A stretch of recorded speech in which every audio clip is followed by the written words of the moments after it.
ಎರಡು ವಿಚಾರವಾಗಿ ಕ್ಲಾರಿಫಿಕೇಶನ್ಸ್ ಕೊಡ್ತೀನಿ. ಅಂದ್ರೆ ನಿನ್ನೆ KPSC ವಿಸಿಟ್ ಮಾಡಿದ್ವಿ. ಆ KPSC ವಿಸಿಟ್ ಮಾಡಿದಾದ್ಮೇಲೆ ಒಂದು PDOದ ಬಗ್ಗೆ KPSC ಮುಂದೆ ಬಂದು ವಿಡಿಯೋ ಮಾಡಿದಾಗ ಅದ್ರ ಬಗ್ಗೆ PDO ಬಗ್ಗೆ ಮಾತಾಡಿಲ್ಲ. ಮತ್ತೆ ಹೊಸ ನೋಟಿಫಿಕೇಶನ್ಸ್ KPSC ಬಂದಿದೆಯಾ ಅಂತ ಹೇಳ್ಬಿಟ್ಟು ತುಂಬಾ ಜನ ಕಾಲ್ ಮಾಡ್ತಾ ಇದ್ರ. ಆ ಎರಡರ ಬಗ್ಗೆನೂ ಕ್ಲಾರಿಫಿಕೇಶನ್ಸ್ ಕೊಡ್ತೀನಿ.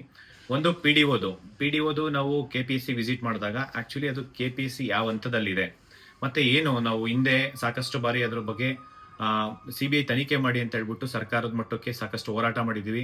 ಮತ್ತೆ ಧಾರವಾಡದಲ್ಲೂ ಹೋರಾಟ ಮಾಡಿದಾಗ ಪ್ರತಿಯೊಂದು ಸತಿನೂ KPSC ನಡೆದಿರುವಂತ ಪ್ರತಿಯೊಂದು ಎಕ್ಸಾಮ್ಸ್ ಅಲ್ಲೂ ಕರಪ್ಷನ್ ಆಗಿದೆ. ಪ್ರತಿಯೊಂದು ಹಂತದಲ್ಲೂ ಅದನ್ನ CBI ತನಿಖೆ ಕೊಡಿ ಅಂತಾನೆ ನಮ್ ಸ್ಟ್ಯಾಂಡ್ ಇರೋದು. ಪ್ಲಸ್ ಇವಾಗ PDO ಬಗ್ಗೆ ಏನಂತಂದ್ರೆ, ನಿನ್ನೆ ನಾವು ಹಿಂದೆ ಪ್ರಿಯಾಂಕ್ ಖರ್ಗೆ ಸರ್ ಕೂಡ ಲೆಟರ್ ಮಾಡಿದ್ವಿ. ಅದು KPSC ಡೈರೆಕ್ಷನ್ ಮಾಡಿದ್ರು. KPSC ಲಿ ಸೆಕ್ರೆಟರಿ ಮೇಡಮ್ ಈ ಒಂದು PDOದು 150 ಜನ ಇದ್ದಾರೆ ನಾನ್ HKದು. ಪ್ರತಿ ಒಬ್ರದ್ದು ಕ್ರಾಸ್ ಚೆಕ್ ಮಾಡ್ತೀನಿ ಅಂತ ಹೇಳಿದ್ದಾರೆ. ಅಂದ್ರೆ ಏನು, OMR ಶೀಟ್ಸ್ ಬರೀ ನಾವು ಕೇಳ್ತಾ ಇರೋದು ಬರೀ OMR ಶೀಟ್ಸ್ ಕ್ರಾಸ್ ಚೆಕ್ ಮಾಡಿದ್ರೆ ಏನೂ ಸಿಗಲ್ಲ. ಯಾಕೆಂದ್ರೆ ಆ ಒಂದು ವಿಚಾರವಾಗಿ ಎಲ್ಲೆಲ್ಲಿ ಯಾರ್ಯಾರು ಇಂಪಾರ್ಟೆಂಟ್ಸ್ ಇದ್ದಾರೆ ಅಂದ್ರೆ 23 ಜನದ್ದು ಟಾಪ್ ಸ್ಕೋರ್ ಬಂದಿರೋದು ಅವ್ರದ್ದೆಲ್ಲರದು ಈಗ KPSC ಸೆಕ್ರೆಟರಿ ಜ್ಯೋತಿ ಮೇಡಮ್ ಏನ್ ಹೇಳಿದ್ದಾರೆ, ಅದರಲ್ಲಿ ಆ ಟೀಮ್ ಸೆಟ್ ಮಾಡ್ಕೊಂಡಿದ್ದಾರೆ. ಅಂದ್ರೆ ಆ ಟೀಮ್ ಮಾಡ್ಕೊಂಡು ಸಪ್ರೇಟ್ ಕ್ರಾಸ್ ಚೆಕ್ ಮಾಡಬೇಕು. ಅಟ್ಲೀಸ್ಟ್ 1 ವಾರ ಬೇಕು ಅಂತಾನೆ ಹೇಳಿದ್ದಾರೆ. 1 ವಾರ ಅಲ್ಲ, 10 ದಿನ ಆದ್ರೂ ಆಗ್ಲಿ ಆ ಒಂದು ವಿಡಿಯೋಗ್ರಫಿ ಅಂದ್ರೆ ಏನ್ ಎಕ್ಸಾಮ್ಸ್ ಹಾಲಲ್ಲಿ ವಿಡಿಯೋ ಚೆಕ್ ಮಾಡಬೇಕು, ವಿಡಿಯೋ ಕ್ರಾಸ್ ಚೆಕ್ ಮಾಡಬೇಕು. ಮತ್ತೆ ಯಾರೆಲ್ಲ ಸ್ಕೋರು ಅಂದ್ರೆ KPSC ಇಂದ KEದಲ್ಲಿ ಯಾರು ಎಕ್ಸಾಮ್ಸ್ ಬರ್ದಿದ್ದಾರೆ ಅದರಲ್ಲಿ ಕಡಿಮೆ ಸ್ಕೋರ್ ಬಂದು KPSC ಅಲ್ಲಿ ಜಾಸ್ತಿ ಸ್ಕೋರ್ ಬಂದಿರೋದು ಇಂಡಿವಿಜುವಲ್ ಒಂದಷ್ಟು ಜನದ ಲಿಸ್ಟ್ ಕೊಟ್ಟಿದ್ವಿ ನಾವು KPSC ಸೆಕ್ರೆಟರಿ ಮೇಡಮ್ಗೆ. ಅದನ್ನೆಲ್ಲ ಕ್ರಾಸ್ ಚೆಕ್ ಮಾಡ್ತೀನಿ, ಪ್ರತಿಯೊಬ್ಬರದ್ದು ಕ್ರಾಸ್ ಚೆಕ್ ಮಾಡ್ತೀನಿ ಅಂತ ಹೇಳಿದ್ದಾರೆ. ಮತ್ತೆ ಸ್ಟೂಡೆಂಟ್ಸ್ಗೂ ಅಷ್ಟೇ ನಾನು ಒಂದು ರಿಕ್ವೆಸ್ಟ್ ಮಾಡ್ಕೊತೀನಿ, ಯಾರಿಗೆಲ್ಲ ಡೌಟ್ಸ್ ಇದೆ ದಯವಿಟ್ಟು ನಮಗೆ ಕಾಂಟ್ಯಾಕ್ಟ್ಸ್ ಮಾಡಿ. ಯಾಕೆಂದ್ರೆ ಈ ಒಂದು ವಿಚಾರವಾಗಿ KPSC ಸೆಕ್ರೆಟರಿ ಜ್ಯೋತಿ ಮೇಡಮ್ ನಾನು ರಿಕ್ವೆಸ್ಟ್ ಮಾಡ್ಕೊಂತೀನಿ, ನೀವು ಹೋಗಿ ವಿಡಿಯೋ ನೋಡೋದಿರ್ಬೋದು, ನಿಮ್ಮ ಹತ್ರ ಏನೇ ಒಂದು ಪ್ರೂಫ್ ಇದ್ರೂ ನನಗೆ ಕೊಡಿ. ಯಾಕೆಂದ್ರೆ ಕೆಲವೊಂದು ವಿಚಾರದಲ್ಲಿ ನನ್ನ ಹತ್ರ ಒಂದಷ್ಟು ಪ್ರೂಫ್ ಇದೆ. ಅದು ಏನ್ ಮಾಡ್ಬೇಕು ಅಂತ ಹೇಳಿ ನಾವು ಆಲ್ರೆಡಿ ಅದನ್ನ ಮಾಡ್ತಾ ಇದೀವಿ. ಆ ವಿಚಾರವಾಗಿ ಯಾವ್ರಿಗೂ ಹೇಳಿ ಮಾಡೋಂಥದ್ದಲ್ಲ. ಯಾಕೆಂದ್ರೆ ಹೇಳಿ ಮಾಡಿದ್ರೆ ಏನು ಆಗಲ್ಲ. ಅದು ಯಾವ ಟೈಮಲ್ಲಿ ಏನ್ ಮಾಡ್ಬೇಕು ಅಂತ ಹೇಳ್ಬಿಟ್ಟು 100% ಅದು ನಾವು ಮಾಡೇ ಮಾಡ್ತೀವಿ. ಯಾಕೆಂದ್ರೆ ಈ ಒಂದು ಸರ್ಕಾರಕ್ಕೂ ಅಷ್ಟೇ CBI ತನಿಖೆನೆ ಮಾಡ್ಬೇಕು. KPSC ಪ್ರತಿ ಒಬ್ರದ್ದು ಏನೋ ಪ್ರತಿಯೊಂದು ಎಕ್ಸಾಮ್ಸ್ ಅಲ್ಲೂ ಏನೇನಾಗಿದೆ, ಏನೇನ್ ಕರಪ್ಷನ್ ಆಗಿದೆ ಅದ್ರದ್ದೆಲ್ಲದ್ರೂ ಈ ಒಂದು ವಿಚಾರವಾಗಿ ಎಲ್ಲಾ ಸ್ಟೂಡೆಂಟ್ಸ್ ಪ್ರತಿ ಒಬ್ಬರು, ಯಾಕೆಂತಂದ್ರೆ ಇದು 1-2 ದಿನದ್ದಲ್ಲ, ಭವಿಷ್ಯ ತುಂಬಾ ಇಂಪಾರ್ಟೆಂಟ್. ಬರೀ ನೋಟಿಫಿಕೇಶನ್ಸ್ ಮಾಡಿಸೋದಲ್ಲ, KPSC ಎಕ್ಸಾಮ್ಸ್ ಕಂಡಕ್ಟ್ ಮಾಡಿದ್ಮೇಲೆ ಪ್ರಾಮಾಣಿಕವಾಗಿ ಜೆನ್ಯೂನ್ ಕ್ಯಾಂಡಿಡೇಟ್ ಸೆಲೆಕ್ಟ್ ಆಗ್ಬೇಕು ಅನ್ನೋದು ನಮ್ಮ ಮೂಲ ಉದ್ದೇಶ. ಹಂಗಾಗಿ ಇಷ್ಟೆಲ್ಲ ಹೋರಾಟ ಮಾಡ್ತಾ ಇರೋದು. ಸರ್ಕಾರನೂ ಅಷ್ಟೇ ಅದ್ರ ಬಗ್ಗೆ ಜಾಸ್ತಿ ಕ್ರಮ ತಗೊಬೇಕು. ಮತ್ತೆ KPSC ಇರ್ಬೋದು, KE ಇರ್ಬೋದು, KSP ಇರ್ಬೋದು, ಪ್ರತಿ ಒಂದು ಡಿಪಾರ್ಟ್ಮೆಂಟ್ ಅಲ್ಲೂ ಪ್ರಾಮಾಣಿಕವಾಗಿ ಓದಂತವರೇ ಸೆಲೆಕ್ಟ್ ಆಗ್ಬೇಕು. ಯಾರಾದ್ರೂ ಒಬ್ರು ಕರಪ್ಟ್ ಮಾಡಿದಾರೆ ಅಂತಂದ್ರು ಅವ್ರ ಮೇಲೆ ಸೀರಿಯಸ್ ಕ್ರಮ ತಗೊಂಡು ನಾವು ಅವ್ರನ್ನ ಜೈಲಿಗೆ ಕಳ್ಸಂತ ಕೆಲಸ ಮಾಡ್ತಿದೀವಿ. ಯಾಕೆಂತಂದ್ರೆ ನಮ್ಮ ಹತ್ರ ಏನ್ ಪ್ರೂಫ್ ಇದೆ, ಏನ್ ಎವಿಡೆನ್ಸ್ ಇದೆ, ಅದು ಎಲ್ಲಿ ಏನ್ ಮಾಡ್ಬೇಕು ಅಂತ ಹೇಳ್ಬಿಟ್ಟು ಗೊತ್ತಿದೆ.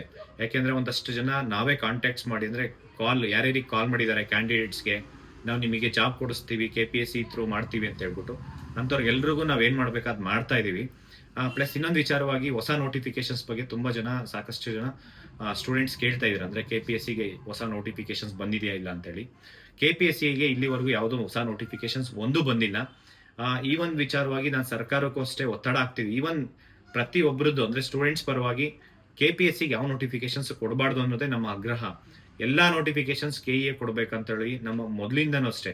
ಯಾಕೆಂದ್ರೆ KPSCಲಿ ಈಗ ನೋಡಿ, ಫಾರ್ ಎಕ್ಸಾಂಪಲ್ ಯಾವುದೇ ಒಂದು ಎಕ್ಸಾಮ್ಸ್ ಬರೆದು ಅದು ರಿಸಲ್ಟ್ಸ್ ಬಿಟ್ಟು ಆರ್ಡರ್ ಕಾಪಿ ತಗೊಳೋಷ್ಟೊತ್ತಿಗೆ 3-4 ವರ್ಷ ಆಗುತ್ತೆ ನೋಟಿಫಿಕೇಶನ್ಸ್ ಬಂದಾಗಿಂದ. ಮಿನಿಮಮ್ ಅದು 3 to 4 years. ಅದೇ KE ಆದ್ರೆ ವಿತಿನ್ 6 months ಅಲ್ಲಿ ಎಲ್ಲಾ ಪ್ರೋಸೆಸ್ ಕಂಪ್ಲೀಟ್ ಮಾಡ್ತಾರೆ. ಹಂಗಾಗಿ ನಾವು ಯಾವ ನೋಟಿಫಿಕೇಶನ್ಸ್ KPSC ಕೊಡ್ಲೇಬಾರ್ದು ಅಂತ ಹೇಳ್ಬಿಟ್ಟು ನಾವು ಪ್ರೆಷರ್ ಆಗ್ತಾ ಇದೀವಿ. ಮತ್ತೆ ಇವನ್ KPSC ಅಂದ್ರೆ ಸರ್ಕಾರದಲ್ಲೂ ನಾವು ಒತ್ತಡ ಆಗ್ತಾ ಇದೀವಿ. ಪ್ರತಿ ಒಂದು ಇಲಾಖೆಯಿಂದ ಏನ್ ನೋಟಿಫಿಕೇಶನ್ಸ್ ಮಾಡ್ಬೇಕಂತ ಹೇಳ್ತೀರಾ ಅದನ್ನ ನೋಟಿಫಿಕೇಶನ್ಸ್ ಮಾಡ್ಲೇಬೇಕು ಅಂತ ಹೇಳಿ.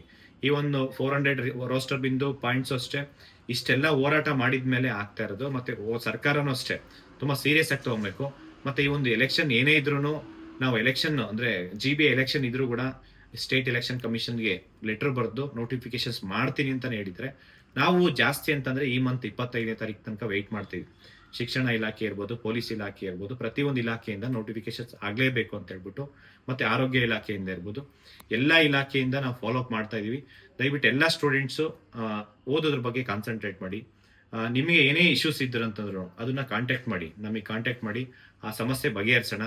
ಮತ್ತೆ ಇನ್ನೊಂದು ಹೇಳ್ತೀನಿ, ಈ ಒಂದು ಏನು ಕರಪ್ಷನ್ ಆಗಿದೆ KPSC ಯಾವ್ಯಾವ ಎಕ್ಸಾಮ್ಸ್ ಅಲ್ಲಿ, ಏನೇ ಒಂದು ಸಣ್ಣ ಪ್ರೂಫ್ ಇದ್ರೂ ನಮಗೆ ಕೊಡಿ. ಯಾಕೆಂದ್ರೆ ನಮ್ಮ ಹತ್ರ ಇರೋ ಒಂದು ಪ್ರೂಫ್ಗೆ ಅದೊಂದು ಆ್ಯಡ್ ಅಪ್ ಆಗುತ್ತೆ, ಮತ್ತು ಇನ್ನೂ ಈಸಿ ಆಗುತ್ತೆ. ಅದಕ್ಕೋಸ್ಕರ ಯಾರೇ ಸ್ಕ್ಯಾಮ್ ಮಾಡಿದ್ರೆ, ಯಾರಾದರೂ ಕಾಲ್ ಮಾಡಿದ್ರೆ, ನಿಮಗೆ ಏನಾದರೂ ಡೌಟ್ಸ್ ಇದ್ರೆ ದಯವಿಟ್ಟು ಅಂತ ಕ್ಯಾಂಡಿಡೇಟ್ಸ್ನ ತೊಗೊಂಬಂದ್ಕೊಡಿ.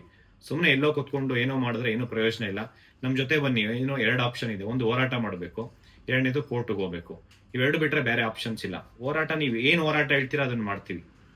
ಎಲ್ಲಿ ಏನು ಹೋರಾಟ ಬೇಕೋ ಅದನ್ನು ಮಾಡೋಣ. KPSC ಮುಂದೆ ಆಗಿರ್ಬೋದು, ವಿಧಾನಸೌಧ ಮುಂದೆ, ಮಿನಿಸ್ಟರ್ ಮನೆ ಮುಂದೆ ಆಗಿರ್ಬೋದು, CM ಮನೆ ಮುಂದೆ, ಎಲ್ಲಿ ಹೋರಾಟ ಮಾಡ್ತೀನಿ ಅಂತಂದ್ರೂ ಮಾರಾಟಕ್ಕೆ ರೆಡಿ ಇದ್ದೀವಿ.